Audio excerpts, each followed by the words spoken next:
Hey everyone, and welcome back to the channel. So in today's head-to-head comparison, we're going to take a look at the 2024 Lexus IS350 F Sport and the 2025 Toyota Camry XSE. Now, the better comparison would be the Toyota Camry TRD, which has been discontinued for the 25-year model. So we have both of these sedans that have a little bit of a difference to them, but a very similar MSRP for their top trim levels. For the Lexus, this has a starting MSRP at right around $44,000 and can climb up to about $48,000 or so, depending on the options that you go with. For the Toyota Camry, has a starting MSRP around $28,000, so significantly less.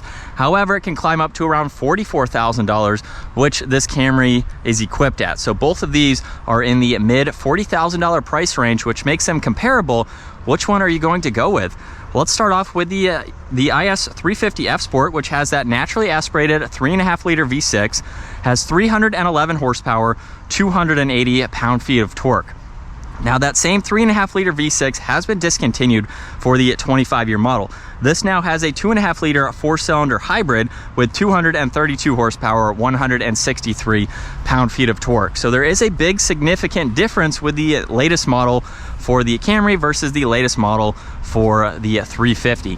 Now up front, the Lexus has that hourglass design for the grille, along with the sensor, which is incorporated into that Lexus badge. There's also LED lights up front, some nice trim accents on both sides. It gives it that luxury but sporty feel, especially compared to the Camry. Now this model does have a forward-facing camera. The sensor is right in the middle here. Lots of cutouts in that lower section, parking sensors for the Camry as well. You get LEDs up top and then some gloss black trim accents.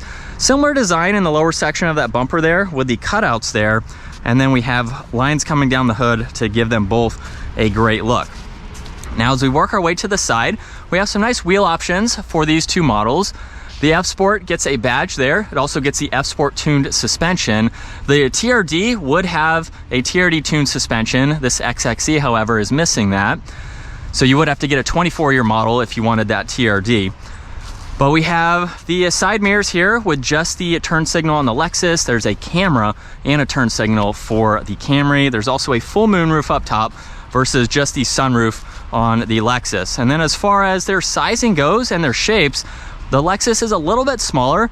We have some nice crisp angles coming down both of these. Camry also has the two-tone design with the gloss black roof. So a little bit different of a design for both of these, but they each have a great look to them overall. Now the Camry also has the trunk-mounted spoiler. There's LEDs for the lights, backup camera, all the sensors, dual exhaust on that driver's side. And then we have the lift gate here, or the trunk, where you can fold down the back seats to get some more storage, spare tires underneath. Really good amount of space for the size. No grab handles or anything, so you just have to grab the trunk as is there. And then for the Lexus, very similar design with this trunk-mounted spoiler. You get LED lights, gloss black in the lower section with the separated dual exhaust. A little bit more aggressive rear diffuser here with those fins. And then we have the control right in the middle. No power operations for either of these. But for the Lexus, you can fold down the back seats as well, and as you can tell, you have a lot of space for all these items. You do get a grab handle, however, on that right side. Well, let's work our way to the rear space, where there's going to be a little bit of a difference. For the Lexus, there's no storage in the door panel, which is very interesting to note. But as I hop in now, at 5'10", I have a good bit of space. There's storage pockets, you have some climates. There's a big bulge right in the middle, so your middle passenger will have that in the way there. And as far as headroom goes, I am just touching the headliner here. It's a small vehicle. If you're any taller than me, it's going to be a little bit tight, but it is doable for adults. You have the armrest, no cup holders in the middle there. And then you have that pillar there, but you can easily see on both sides. And I can clear my head while entering and exiting. So a little bit tight. But as we work our way to the Camry now, we do have storage in the lower section. Not a whole lot, but a little bit there. And then the interiors, of course, are going to vary depending on your preference. But in the back here, we have the storage pockets, a much smaller bulge in the middle. You get auxiliaries and the climates there. And then at my height, I have just a little bit more space. It's not significant, but it is slightly taller there to be comfortable in the back. And then with the armrest, you have cup holders here. And then probably a similar pillar there. You have large windows on both sides, however. And then as we take a look up front, we have a pretty simple door panel. You have your side mirror adjustments, window controls, some more storage there, and then the power operating front seats. Now I do have full detailed reviews on both of these exact vehicles, so I'll go through this fairly quickly. You can take a look at those if you want to see more details. We have the paddle shifters, your cruise, adaptive cruise, audio adjustments, Bluetooth. You have the digital gauge cluster where you can go through 3 different settings here and customize the right, middle, and the left side there with the info you would like to see. We have the automatic headlights. You even have the view button for that 360 camera angle, so you can monitor that. You have your trunk, fuel cap release. There is a head-up display as well, and then a very large infotainment system.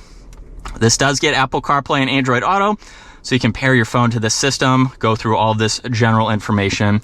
You get heated and ventilated seats, heated steering wheel, all of your climate adjustments, auxiliaries, wireless charging. You have some storage with cup holders, that backup camera, as well as the forward-facing camera. So you have that additional visibility. 4 different driving modes, Eco, Normal, Sport, and the EV mode. And then you get storage that you would expect, as well as garage door buttons, and then controls for that moonroof and sunshade. And then here's a look at visibility from the driver's seat. Pretty easy to see over both shoulders there. It's what you would expect for a sedan of this style.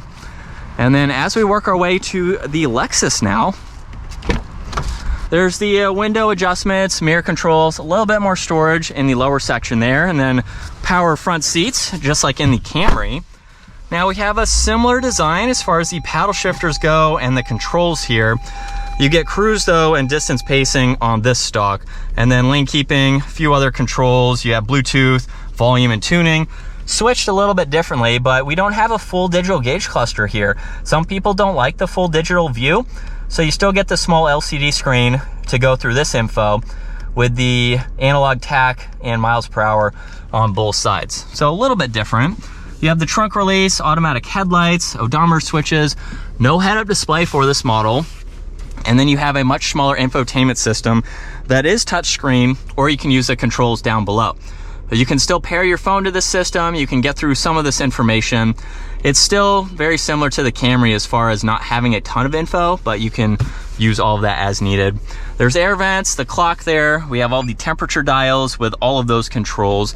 There is a CD player though still incorporated in a lot of Lexus models.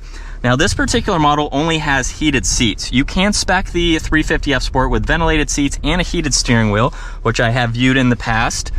You have 3 different driving modes, nearly identical to the Camry there. I guess 4 would be the snow mode. You have traction control, auto hold, your backup camera, no forward-facing camera for this model.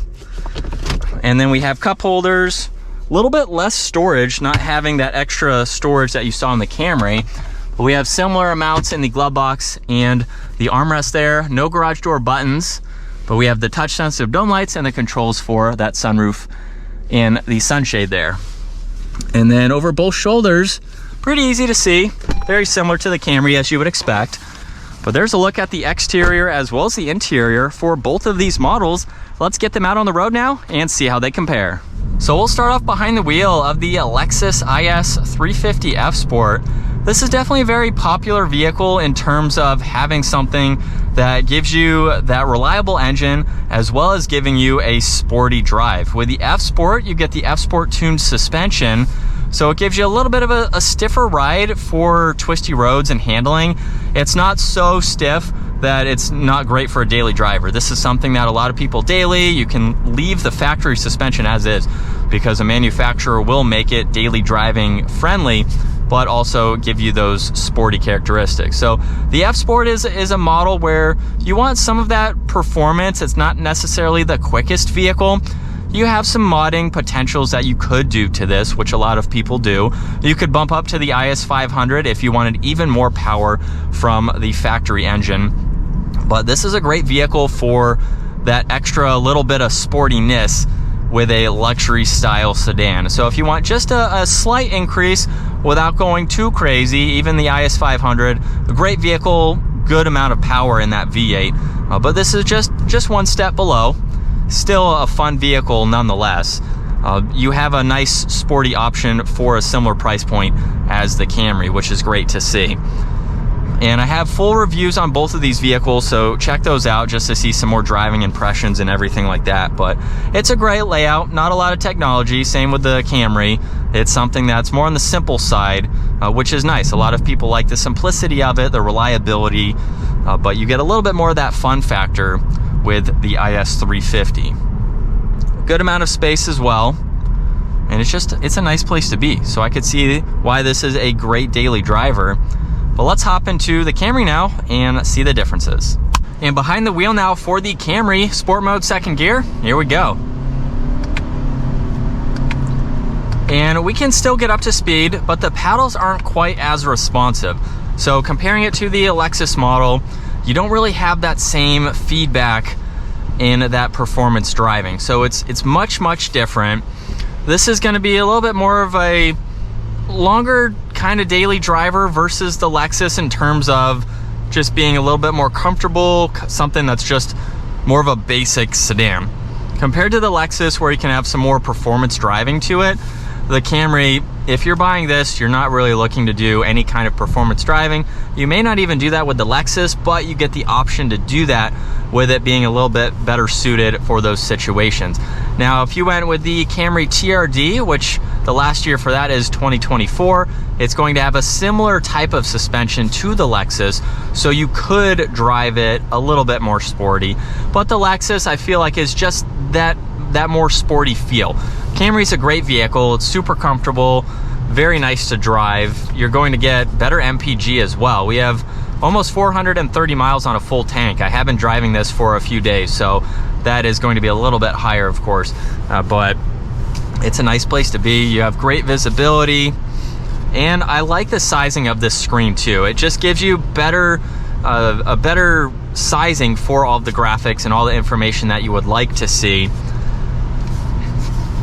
I know, it's a nice feel. So if you're looking for just a very popular, nice daily driving sedan, that's what you're going to get with this Camry. So back from our test drive now with the Toyota Camry and the Lexus IS350 F Sport. Now in regards to the Camry TRD, I have been able to drive that.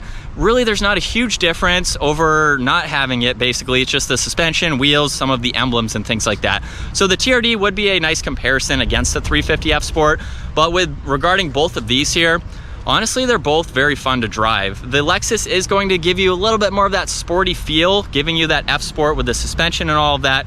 But the Camry is going to give you a few more items like the 360 camera, things like that, that you don't get in the Lexus, which is surprising to see for the huge price increase with the starting MSRP on the IS350 versus the Camry. So a fully loaded Camry is going to give you more than even a fully loaded IS350. I guess it just boils down to, do you want that suspension? Do you want that NA V6 as well? Now that the Camry is strictly the hybrid, I could see going for the IS350 or getting a 2024 Toyota Camry TRD that has the same engine as the Lexus. Not quite as much power, but you have some really good options at this price point if you want a sporty and practical family style sedan.